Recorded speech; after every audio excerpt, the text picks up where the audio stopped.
Азтай охины сэргэлт өдөр 18.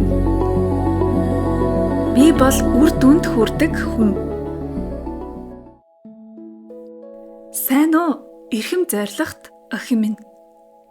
Чи өөрийн дотоод хүсэл, шинэ итгэл үнэмшлэр энэ аяллаа эхлүүлсэн. Одоо чи 18 дахь өдрөө ирж байна.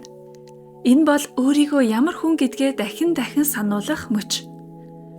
Зориг мөрөөдөл ярих хүнд ч амархан. Харин тэр мөрөөдлөө бодитоор бүтээдэг хүмүүс ховор. Чи бол ховор хүмүүсийн нэг байхыг сонгосон. Итгэл үнэмшлээ өөрчилсөн хүн бүр энгийн сэтгэлгээг ардаа үлдээдэг. Чи одоо би чадна гэдэгтээ итгэдэг болсон. Гэхдээ одоо л жинхэнэ өөрчлөлтийн хүчийг мэдрэх болно. Үйлдэл гэдэг бол оюун санааны баталгаажуулалт. Чи хийхийг сонгож байгаа хүн. Хүлээгээд суух биш, хөдөлгөөр шийдсэн хүн. Чи бол үр дүнд хүрдэг хүн. Сэтгэлийн шивнэ. Өнөөдөр би шийдсэн. Хэр их хүсэж байгаагаа батлах хамгийн том арга бол яг одоо, яг эндээс эхлэх. Би өөрийн ирээдүйг бүтээж байна. Хийх л үлдлээ.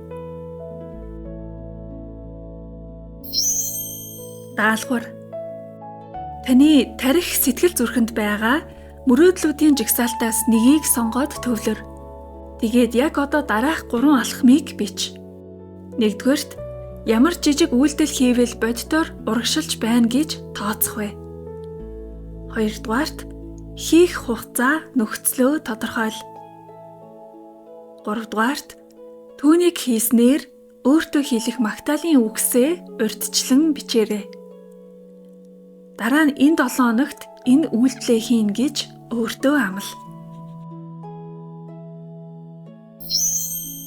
Affirmation. Би бол үр дүнд хүрдэг хүн.